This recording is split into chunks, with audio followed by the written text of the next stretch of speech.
Welcome to UCF Knightline, your source for UCF sports and former player information.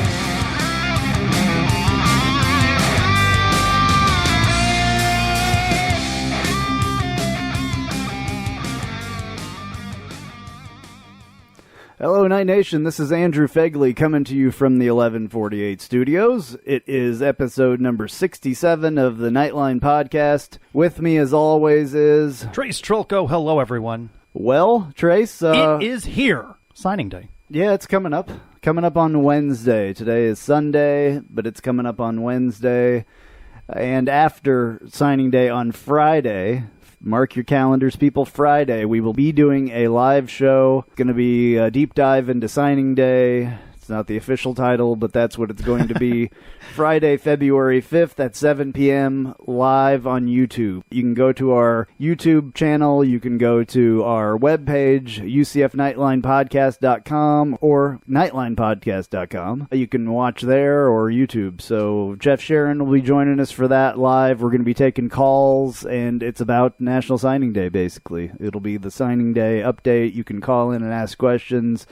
Most of us are familiar, at least Jeff and I will be familiar with the recruits. Trace, it's not your favorite thing. It is not my favorite thing. I understand the importance of it, but like some of our fans, I don't live and breathe on every rumor and such. I'll tune in on Wednesday. I'll know who we signed. It's definitely been an interesting time I've been this time. So, we'll see. I'm sure there's some of those that won't be here after National Signing Day, some people that we thought would be here, and some people that we didn't think that would be here. So we will see about that. Well, we know Scott Frost, head coach Scott Frost, has hit the ground running, assembling his staff, trying to corral as many recruits as possible. You had opportunity, and we'll hear from him in a few moments, to talk to who we expect will be inked on Wednesday, a new quarterback recruit out of Hawaii, the state of Hawaii. Speaking of Hawaii, we're watching the Pro Bowl in the background while we record. A couple of nights in that one. So it'll be interesting to see some surprises, some that got away, and how well Scott Frost can rally and put together that first recruiting class of his tenure at UCF. Yeah, let me see here. I'm trying to count. Do you need counting music? Yeah, go ahead. Do-do-do-do-do-do-do. A lot of counting music. 12 people are on the commitment list on Rivals.com. So there are 12. And we believe there are 20?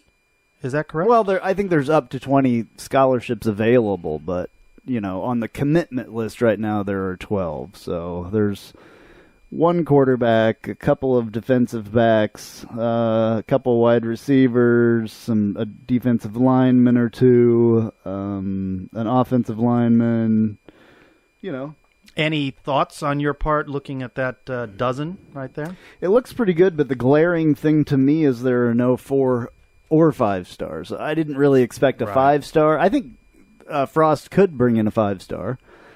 It's possible. I mean, if anybody could do it, maybe not this year, but maybe next year after some of those 5 stars look to see what UCF is doing, and I think that it gets a lot better next year, obviously. It can't get any worse, really, unless we continue losing. And I don't think that's going to happen. But that's the glaring thing to me. There's not one 4-star on there.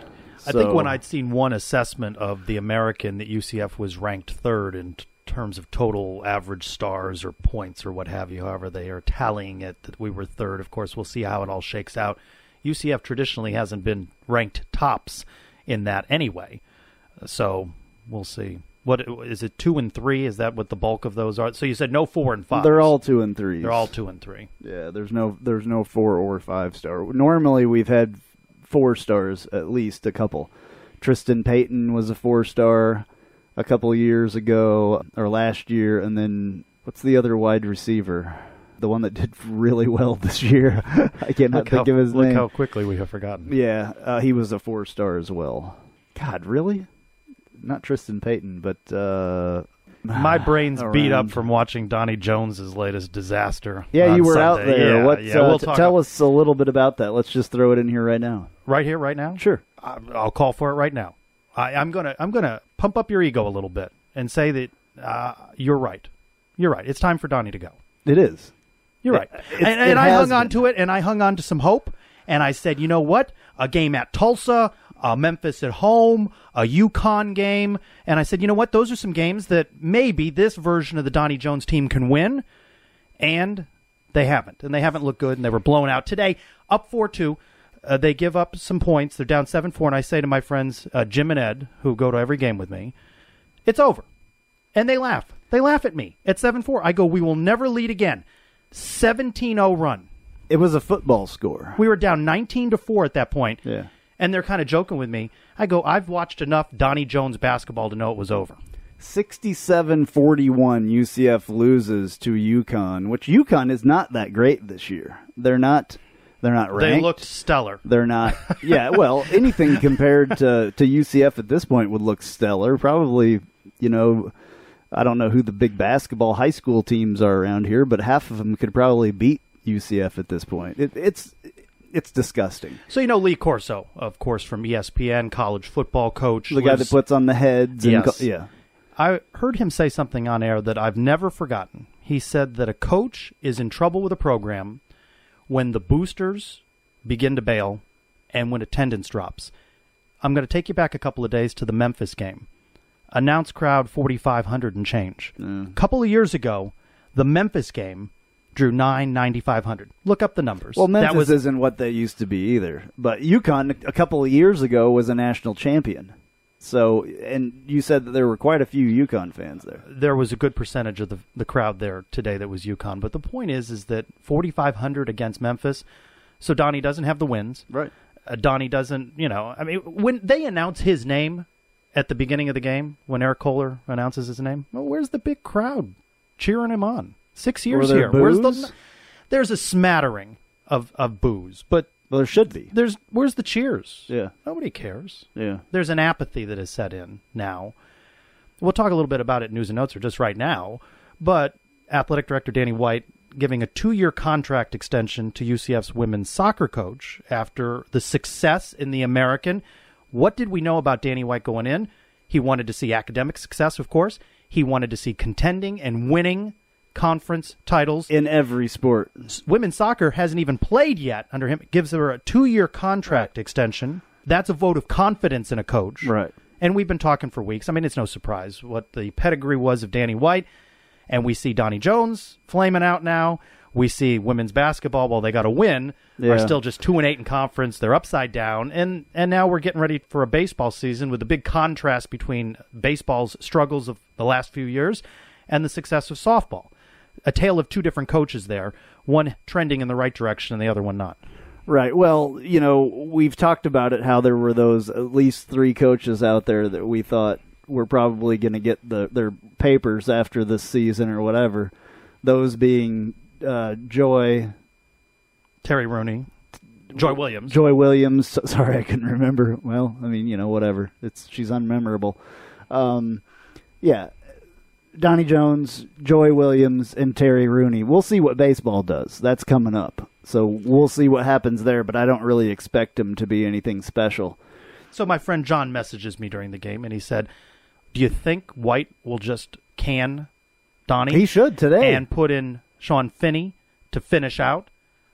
I thought it was an interesting whoever. message. He should do it today. He should, after this. You realize that we are going to play these teams that have embarrassed us at home on the road. Yeah. What do you think their chances are at UConn? Right. No, yeah. Or at Memphis? I mean, what do you think the chances are then? And then, of course, this tournament that's going to be in Orlando this year. So, that's revving up the fan base to go plunk down money. It's going to be horrible. It's going to be horrible. UCF students get into basketball games for free. It's not free to go to the American Athletic Conference. What was the student section like tonight? Well, they gave out T-shirts. That's when they come out. It was full. No, not full. Oh, really? Decent, it was close. but not full. Yeah. I mean, I'd say maybe 30, 40% UConn, They don't I think. come if you don't give them a T-shirt. No, you got to have a T-shirt. Yeah. So, whatever. Got to have a T-shirt. My KU Jayhawks, though, instead of like football this year, are doing all right in basketball. They're a little bit better in basketball. We beat University of Kentucky last night in overtime. It was a thrilling victory. Absolute. It was awesome. So. Isn't it funny, though, that basketball is, in some ways, and I know you're a fan of theirs, but in some ways it's anticlimactic during the regular season, or even the postseason. It's all about the March Madness, right? Yeah.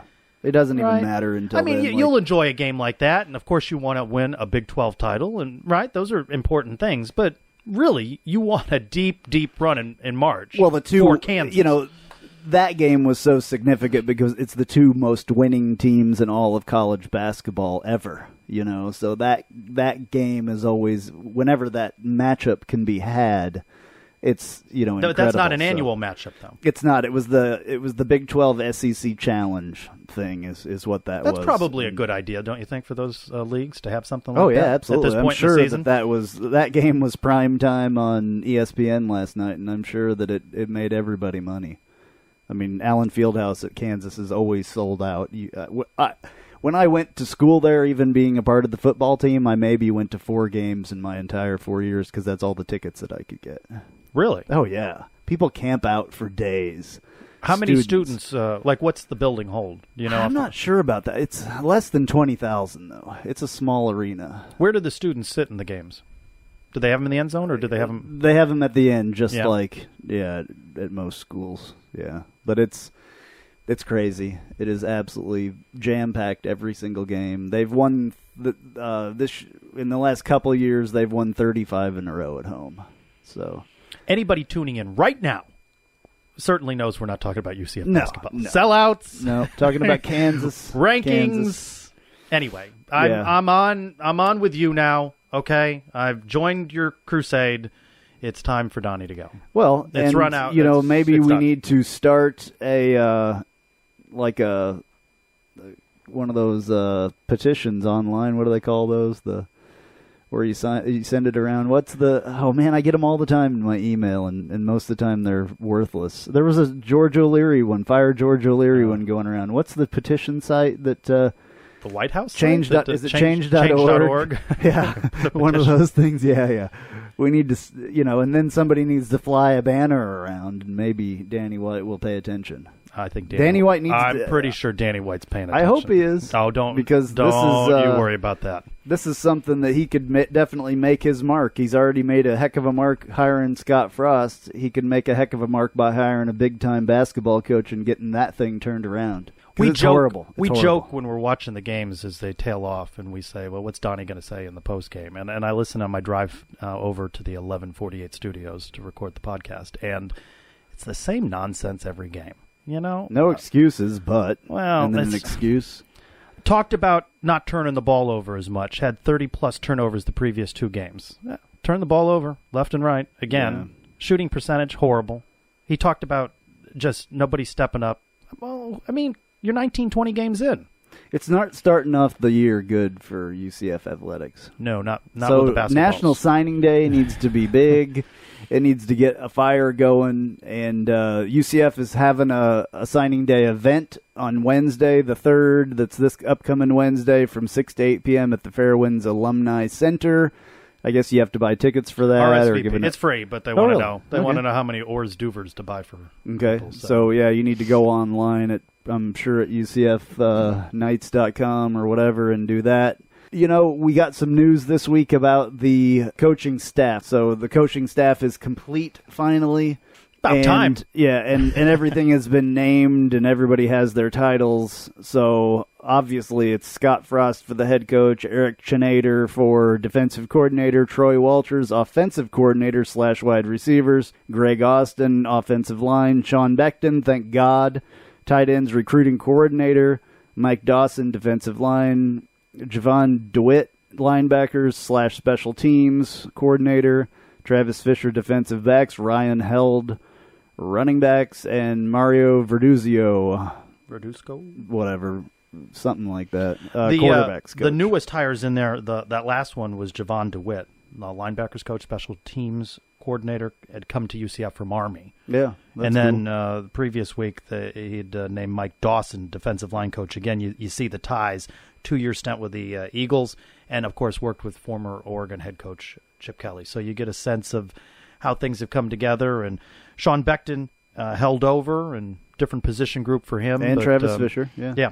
That's great, though, that those two guys at least are on there. And there's some graduate assistants that are there as well that held on. Kevin Smith is one of those, I believe. Good for those guys to hang on and stay a part of the group there and all that. So that the coaching staff is filled out, and now the next big moment is signing day, and I think fans are going to be reasonable in their expectations about what Scott Frost and his recently assembled staff can pull together in a short period of time.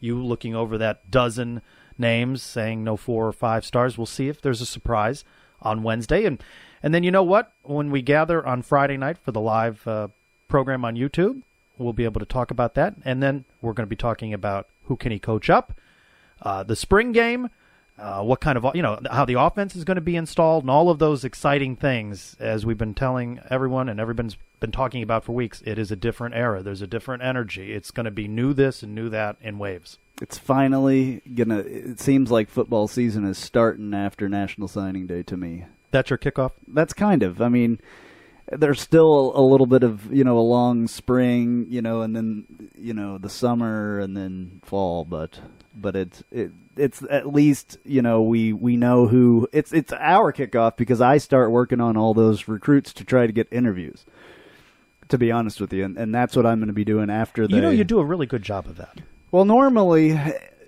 I wait. In fact, Mackenzie Milton, not Hilton. He wrote Hilton here. It's Mackenzie Milton. With an M. Yeah. That's funny. I just looked down Mackenzie Hilton because I couldn't think of his name. It's Milton. Mackenzie Milton. It's an occasional typo. Yeah, it's fine. Is the H key next to the... No, it's not. All right. Anyway, Trace wrote the notes this week. I guess that means next week I have to. Anyway, no, I don't, because that's his job. That's what he does. He does a great job. A great job. Anyway, Mackenzie Milton. I actually interviewed him before National Signing Day. And I normally don't do that, but I thought that it was important to thank you. As he shows me that he finished it. An M on the notes. Will you do that on mine, please? Yeah. But yeah, I just decided, he was kind of a big story, and Brandon had like a written interview with him on UCFsports.com, so I wanted to talk to him as well, and just see, because, that's an interesting kid, number one, to have coming all the way from Hawaii. And he was being recruited by Oregon, which was cool. And was likely to stay a hometown kid with Hawaii. He was committed to Hawaii and flipped. And you know what's Brandon Helwig, UCFsports.com, does such a great job. He does get those interviews. It's interesting to get insights and read. And then you know what? It's interesting to hear them and get a sense of these young men that are going to become future UCF football players. You get the whole sense of a player. So if you're really interested in UCF football, you get both the written information that is so good, and then you get an opportunity to hear from him. You mentioned Hawaii. Boy, Scott Frost went a long way to get a quarterback, didn't he? He did. In Hawaii. No doubt was on his radar. Have you checked out his film at all? You can tell I've come a long way on you're this. Finally watching some film now? I watched the film. What did you think? I like him. What would... Well, I didn't do it yesterday or anything. Right. I watched it the arm strength is impressive. The arm strength is impressive for this kid, and he can run and he can throw on the run. I think those we've talked about fits that Scott Frost model, right? Yeah, the most important things. He's not a big guy. And I talked to Kyle Israel about this a couple weeks ago, and I said the only thing that I was concerned with was that he wasn't a huge guy, because he's only like 6 foot 178 or something. He's a small guy, so 6 foot 175. I talked to Kyle Israel about it, and he reassured me that that's not what is horribly important with quarterbacks. Sometimes it's them being able to throw in the throwing lanes, and not, not over the lineman. He mentioned his cousin plays for the Clemson Tigers. Pretty good team. Yeah, pretty good. But he said that he's not a tall guy, and their quarterback that they have right now at Clemson is not a tall guy. So, and he explained, the concept to me a little bit about, passing lanes versus passing over. He seems to think that this guy will be good. So, if I'd take what he says, over a lot of people's what a lot of people say, and then also I have a feeling that Scott Frost knows a little bit about quarterbacks. He did coach up Marcus Mariota there. Some guy named Marcus Mariota. And we'll talk a little bit about Marcus Mariota with Mackenzie Milton here. All right, I'm talking with our newest quarterback commit, Mackenzie Milton from Hawaii. It's a long ways away, but the palm trees and everything should be pretty normal to him. He's committed to go to the UCF Knights. Knight Nation is excited to have you. First of all, did you choose UCF or did UCF choose you? That's the question. I think it was a little bit of both. I mean, Coach Frost was interested in me while he was at Oregon, and then when he got the job, he offered me a scholarship. And then when I came down there, I just kind of fell in love with it, and so I think it's a little bit of both. So what do you know about UCF besides what Coach Frost has told you? I know that they play pretty good football. I know that we won the Fiesta Bowl a couple years ago with Blake Bortles and them guys, and I know that they have some nice weather, and that's about it. What did you think of the campus? Oh, it's beautiful. I mean, that was a big part of why I decided to commit there. I mean, the campus is beautiful. It's just basically in a big circle, and it seems like a really good college life, and I look forward to it. Normally, we don't talk to guys that have committed. We talk to them after National Signing Day, but I thought that I really wanted to talk to you and get a feel for you and all that stuff. So are you completely 100% with signing day just being a couple days away, really, like a week away? Are you 100% committed to UCF? Yes, I'm 100%. Not taking any more visits to schools or talking to any other coaches. So, yeah, I'm 100% set on Central Florida. Awesome. We're excited, man. We need a guy like you. I've watched your film. You seem like a guy that can throw the ball extremely well and can run around extremely well. Describe your style of play. I think just a quarterback that can distribute the ball to his playmakers and when he needs to just make ad-lib plays with his feet, and I'm able to do that as well. So I guess just a dual-threat quarterback is what I would say. Okay, that's cool. But a pass-first guy, too, a pass-first guy. What did Coach Frost tell you about the offense that he wanted to run? Pretty much exactly what Oregon likes to run. But, I mean, of course, like, it's a new system for all the guys, so it's going to take a little while to learn it for everybody, including myself. It's going to be a learning curve there because I think they came from a pro-style offense. But, I mean, there's going to be so much athletes around us to make plays, so it's going to be a lot similar to what Oregon does, what he was saying. Did you see at all what happened at UCF last year? I mean, you probably weren't paying attention to UCF just because, they weren't really on your radar until he got hired here. So, obviously it was 0-12. It was just a bad year, a coaching change, all that stuff. Does that worry in any way, or do you think that Coach Frost is going to be able to turn that around? I think Coach Frost will be able to turn it around. I mean, you can already tell that there's just an aura around all the guys down there in Florida that they're really excited to have him, and they just want to win. So, I mean, any college kid just wants to win, so it's going to be great. Did they talk to you about maybe playing early or a redshirt year, or did they have anything to say about that? They said I could come in and compete with Justin, but I mean, obviously that's going to be tough. So depending on whether or not what happens in the off season, whether I can play or not, then we'll go from there. Definitely got to build up some strength and speed, just because at the next level is bigger, faster, stronger guys. So I get ready for that. Did you meet any of the other quarterbacks while you were here on your visit? Yeah, my host was Justin Holman, the starter, so I got to meet him. He's a really cool guy. Justin will be a senior, so, it would only be, 1 year there if Justin can play in this offense. We're not sure of that either. You look like the guy that can come in and play this offense, so I think that's exciting. Coming from Hawaii, tell us a little bit about how Marcus Mariota is a big deal there. I mean, he's definitely the face of our entire state. I mean, anywhere you go, you'll see a Marcus Mariota shirt or jersey. So, I mean, he's a rock star down here for sure. I mean, he basically put Hawaii on the map by winning the Heisman Trophy, and he had a pretty good rookie season, too. So, he's making all of us proud down here. Definitely a guy that most local kids down here look up to. Also, tell us about how you wound up in Hawaii. Were you born there? A lot of people that live there, kind of like Florida, aren't native to Hawaii. A lot of people aren't native to Florida either. They come from other places. So that was just something that I'm interested in. Yeah, my parents moved here 26 years ago and started their own business. And I have 3 older brothers, and we're all born and raised here. So yeah, this is home for me, and it's pretty hard to leave, but I'm excited about the next chapter.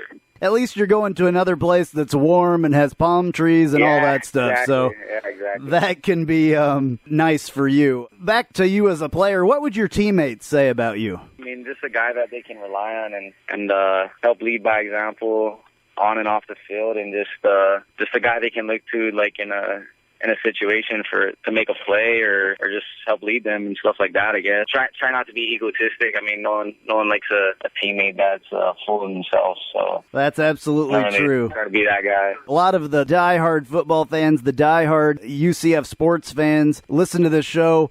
What would you like to say to them? Thank you for all the support so far, and I look forward to being a Knight and making you guys proud. Thank you, guys. And where can the fans follow you on social media? On Twitter, it'll be at McKenzie, so just McChicken with Z-I-E.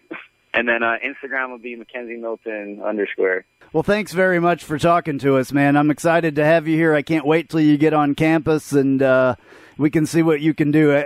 We're extremely excited to have Coach Frost here, and it's going to be a really exciting brand of football. You know, UCF has been exciting over the years, but this is going to be a whole new thing for everybody. We're all excited for it. Yeah, I'm really excited as well. It's going to be a good thing coming, so I'm excited as well. So, you know what they say, what happens in Vegas stays in Vegas. We don't need to know about your fun-filled weekend in the City of Sin, but we hope you'll click the ad on our website. It's right there to the left, the one that screams you have to save up to 50% off your next trip to Vegas. Just click on the ad and we promise never to talk about what happened in Vegas. This is J.J. Worton, Joe Schneider, Brendan Alexander, Brandon Hellwin, Cameron Stewart, Colin Bell, Jeff Sharon, Kyle Israel, Quinton McDuffie, Quentin Hampton, Rashad Cobbs, Renell Hall, Sire Burley, Stephanie Bass, Terrence Plummer, Tom James, Phil Steele, and you're listening to the UCF Knightline podcast.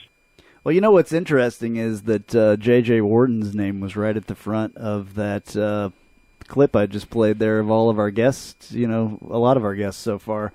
We could talk about the UCF Knights in the Pro Bowl, though. It would be much more positive to talk about Josh Sitton, Latavius Murray, Brandon Marshall. Wouldn't it be much better to talk about the three in the Pro Bowl than the one in the mugshot? Yeah. JJ, number one, is no longer part of the New England Patriots, as far as I know. And he got arrested the night before the AFC Championship game there in Foxborough. It's very, very unfortunate. He has been a guy that got in trouble at UCF, punching the cop. Remember that? Hiding under the patrol car. Hiding under the patrol car after being sprayed with pepper spray. Yeah, that. And now he gets in a fist fight outside of a Foxborough Irish pub and runs from the police. The car gets pulled over that he was in, and he gets out and says that he was there and that he punched the guy, and it's all not good. I hope he got his degree. Accused of He's going to need his degree. Women, and not good. Yeah, it's not good at all. And he was on here. He's one of my absolute favorites. Always has been. If I could do something for the guy, knock it into his freaking head that he had one of the only opportunities that he's ever going to have in his life after going through the knee injury and everything else, that maybe you should chill and stay home or whatever. Don't even go outside. I wouldn't even go outside. But if you're going to go to the bar, maybe have one or two beers. Oh my God. And not get to the point where you're getting into it's very, fights. Very unfortunate, and I hope that he gets everything together, and he's got the talent to do it. He just has to have the brain to do it. And he's not stupid, though. I'm not saying that he's stupid. You got to have a little maturity there, a little self-control. And these kids are young. They get in trouble, but take for example a guy like Johnny Manziel that had it handed to him on a platter in the NFL and can't keep his nose out of the crap to be a starter and to play in the NFL. I mean, so few people have that opportunity to play Sundays after having played Saturdays. J.J. Worton inks that practice squad deal with the Patriots. Really? Yeah. This is what you're doing 1 week in Massachusetts? Take something from your teammates that are here playing in the Pro Bowl and your teammates that are working hard on practice squads and keeping their nose. Terrence Plummer, Rennell Hall, those guys are keeping their nose clean, so why can't you? Normally I'd say innocent until proven guilty, No. but I guess he sort of admitted to getting into something. So No. there'll be some sort of plea bargain, and he'll get probation or something along those lines if it ever comes to anything. But I can't imagine that that's going over well with Bill Belichick and Patriot Nation. Yeah, that normally, with all the trouble that they have been in, I mean, they released him the next day, as far as I know, or they didn't renew his contract, because the contract ended after the AFC Championship game, I believe, anyway. We'll see. I mean, maybe somebody else will pick him up and give him another chance, but he needs to take that chance and run with it. Hopefully this is his wake-up call. Hopefully it is. Maybe he can give a call to former UCF tight end Justin Tukes or defensive back Brandon Alexander. Those two former Knights were drafted in, ready? Have you ever heard of this? Major League Football. No, I had not heard of it until I read that story on UCFsports.com, actually. But I did look it up, and I kept looking on their website for the cities. They don't have the cities. They have coaches. Some good coaches. Galen Hall is with Team Florida in the yet as unnamed Oh, city. does it say Team Florida? Well, I think on that list of coaches it said Team Hall. Well, there's a Citrus Bowl right there. That'd be awesome. Where would they put a team? Think about this, right? If you have an NFL team in Tampa and one in Miami and one in Jacksonville, where's your next city where you could put one? Orlando would be perfect. Galen Hall, previous Orlando stops, head coach of the Orlando Thunder. I worked for them back in the early 90s. And he was head coach of the Orlando Rage. Remember that? No. The XFL? I wasn't here. The wrestling. Was he hate me on that team? Not on that team. Oh. I don't think it was on that He's team. the only one that I remember that was in that. He hate me. Do you remember what they did for, instead of a coin toss? No. Do you remember this? They flip a midget or what? They threw That would be they threw awesome. folding metal chairs. No. Did they really? No. They did like a scrum. The ball, they were like 10 yards apart from the ball, two players, and then they dove for the ball. Is that what they did? That's what they did. I don't remember. Yeah, I just all I remember is he hate me, and I remember it was a Vince McMahon thing, and it would have been great. Like, I mean, it was. I heard it, or I remember it was kind of a exciting type of football, but it just failed miserably. Which I think might be what comes for Major League Football. So they have coaches, they've drafted players, and they have a TV deal, but they don't have any cities. It's almost February now. Well, I have a lot of. When are they playing? Yeah, I have a lot of sports channels as well. I don't have that one. This American Sports Digital Network? Or I whatever. don't have it. So if it's online, I guess. I have tons of sports channels. I have the sports package from Bright House, which is, I have probably 25 or 40, channels, but I don't have that. We should reach out to Brandon Alexander and Justin Tukes. Yeah, we might do that. We've talked to Brandon Alexander before. Yeah. He's been on here. I have his number, so I might reach out to him and see what he has to say about that whole See if deal. he knows anything about where that team might be. Yeah. So, Brandon, you're on a team. Where are they playing? But you have to think Orlando would be in the running for that, right? Well, I would think so. Are they going to put it in Daytona Beach? I mean, Oh, Lord. They could. the Land, home of the Stetson Hatters. They can put it in the They Land. have a football. No. Maybe they'll do it at Bright House Network Stadium. No. I don't think UCF likes using their stadium for anything except... That was during the George O'Leary era. Maybe Oh, UCF yeah. will look at this differently now. Maybe Danny White versus the other athletic directors. Of course, some of the neighborhood associations that are Carolina and the like that are over there have some influence on that decision, but maybe Danny White will look at that through a new set of eyes. I guess Nike was in town for something. Did you see this on... It was on... We talk about UCFsports.com all the time because it is the absolute best... Go-to source. Yeah, Brandon does such an awesome job on there. Brandon, if you're listening, yes, we talk you up pretty much every show because you're the man. Great coverage there at UCFsports.com. Anyway, he had something on there about the Nike's airplane being here in Orlando, and maybe Scott Frost was talking with them. You never know. It wasn't confirmed, but I hope he was. He's said that there's going to be multiple uniforms and all that stuff. Speaking of the neighborhood association over there, though, what went into my brain when you said that was a cannon. I think we should have a real cannon. Bring back the cannon. You don't like the I want a real cannon on the scoreboard, the cartoon cannon? No, and it's so horrible. It's horrible. We need a real cannon, Scott Frost, if you're listening. a real cannon I would or like something. him to just hunker down on recruiting and then focus on the cannon. Fireworks shot off the top of the box, the big box on the west side there. I could see that. Yeah. I like it. And a rebranding of the East Side Club. Oh, boy. You got a long list, don't you? Yeah, I've got a long You got a long list. All right. So, where do we go from here? Do we have to talk about UCF basketball again? No. I mean, golly. up next It at was Tulane horrible. up next at Tulane on Thursday. That's it. And That's then all they've we'll got say. that. So they've got the Thursday night game in Tulane, right? And then they've got to come right back for a noon start Saturday against Temple.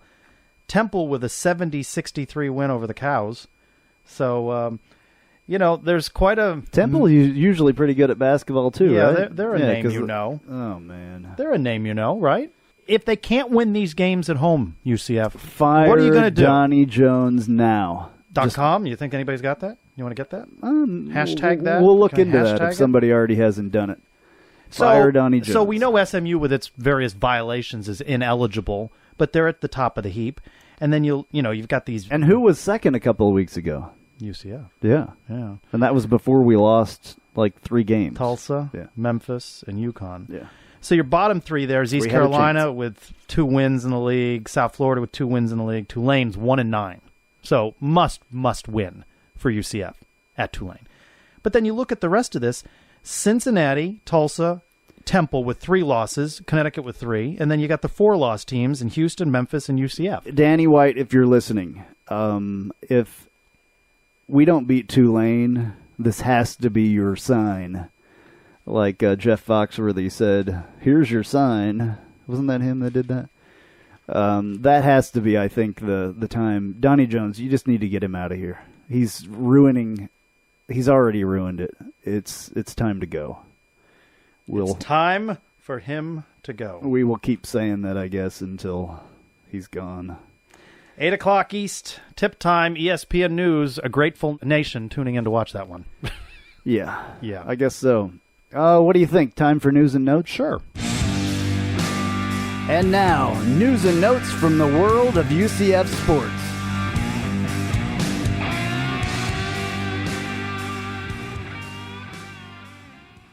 Baseball Fans Fest right before Saturday's men's basketball game, February 6th, from 10 a.m. until noon, right in front of the CFE Arena.